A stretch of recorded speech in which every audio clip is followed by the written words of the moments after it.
పని చేయలేక ఇబ్బంది పడతా ఉంటది, ఆగలేక ఇబ్బంది పడతా ఉంటది. సో దాని వల్లే హార్ట్ కి సంబంధించిన ఛాలెంజెస్ వస్తాయి. ఇది మీకు చెప్పాను ఆల్రెడీ. చూడండి చేతిలోనే ఎన్ని నర్వస్ సిస్టమ్ ఉందో, నరాలు ఉన్నాయి. వీటన్నిటికీ చిన్న చిన్న పీలిక దగ్గర నుంచి ప్రతి పెద్ద పెద్ద నరానికి అన్నిటికీ కూడా బ్లడ్ సర్క్యులేట్ చేయాలి. మీరు బరువు పెరిగారు అంటే 1 కేజీ బరువు పెరిగితే ఆ కేజీ బరువు కొవ్వులో కూడా దాదాపుగా దాని చుట్టూ కూడా నర్వస్ సిస్టమ్ ఏర్పడుతుంది, అంటే రక్తనాళాలు ఏర్పడిపోతాయి. సో ఇప్పుడు ఈ గుండె ఏం చేయాలి? మీ ఐడియల్ వెయిట్ 70 కేజీలు అయితే మీరు 5 కేజీలు బరువు పెరిగితే మీ 70 కేజీలకి బ్లడ్ ని సర్క్యులేట్ చేయడానికే దానికి స్తోమత ఉంది. సో దానికి బలం ఉంది. మీరేం చేస్తున్నారు? ఇంకొక 5 కేజీలు ఎక్కువ బరువు పెట్టారు, 2 కేజీలు 3 కేజీలు 5 కేజీలు బరువు పెట్టారు. ఇప్పుడు ఎక్స్ట్రా 5 కేజీలకి కూడా రక్తాన్ని సరఫరా చేయాలి. ఎందుకంటే ఒక అవయవం ఏదైతే కొవ్వు కావచ్చు, కండ కావచ్చు, ఏదైనా ఏర్పడుతుందంటే దాని చుట్టూ కూడా నరాలు స్ప్రెడ్ అవుతాయి. ఒక అవయవాన్ని, ఈ నరాలు అనేది ఒక మెష్ లాంటిది, మొత్తం అన్ని వైపులా బాడీని కాపాడుతుంటే ప్రతి అవయవం ఏదైనా సరే దానికి నర్వస్ సిస్టమ్ వెళ్ళిపోతుంది. అంటే ఇప్పుడు చూడండి, 1 కేజీ మీరు బరువు పెరిగితే 300 కిలోమీటర్ల రక్త సరఫరా పెరుగుతుంది. 300 కిలోమీటర్లు గుండెకి. అంటే నేను గుంటూరులో ఉన్నాను, హైదరాబాద్ వెళ్ళి రావడం అంట. సో హైదరాబాద్ వెళ్ళడం, అది చూడండి ఎంత నర్వస్ సిస్టమ్ ఏర్పడుతుంది దాని చుట్టూ, ఆ పీలికలన్నీ కూడా.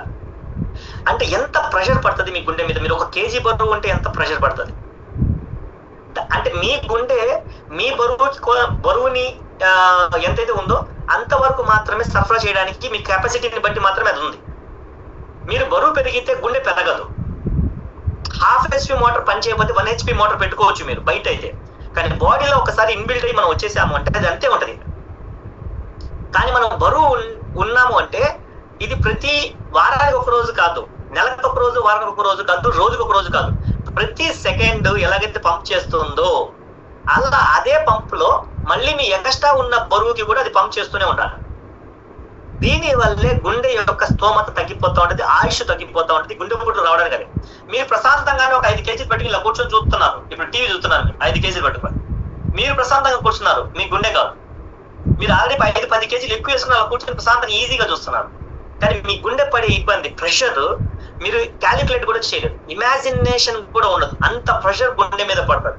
ఆ ఎగస్ట్రా దానికి కూడా ఎగస్ట్రా పని చేయాలి. దేవుడి చింతేమో మీ 60 కిలోలు, 65 కేజీలు, 70 కేజీలకి మీ ఐడియల్ వెయిట్కే, కానీ మీరు ఎగస్ట్రా వేసేసి కూర్చున్నారు, ప్రశాంతంగా తింటూనే ఉన్నారు, తీసుకుంటూనే ఉన్నారు, బరువుని వేసుకుని తిరుగుతూనే ఉన్నారు. మీ గుండె ప్రతి సెకండ్ ఎగస్ట్రా పని చేస్తారు. ఎంత ప్రెషర్ పడుతుందో చూడండి. ఈ విధంగా పనిచేసే కొద్దీ మీ బ్లడ్ లో రక్తం ఏదైతే సరఫరా చేస్తుంది, ఆ రక్తంతో పాటు కొవ్వు కూడా సరఫరా అయిపోతా ఉంటుంది. పెద్ద పైపులు ఉంటాయి, చిన్న పైపులు ఉంటాయి. ఇక్కడ చూడండి, పెద్ద పైపులు ఉన్నాయి, చాలా చిన్న పీలిక పైపులు కూడా ఉన్నాయి. పెద్ద పైపు కొంచెం స్ట్రైట్ గా ఉంటది, ఓకే కాదన్నో, దాంట్లో ఫ్యాట్ పెరిగిపోతా ఉంటది.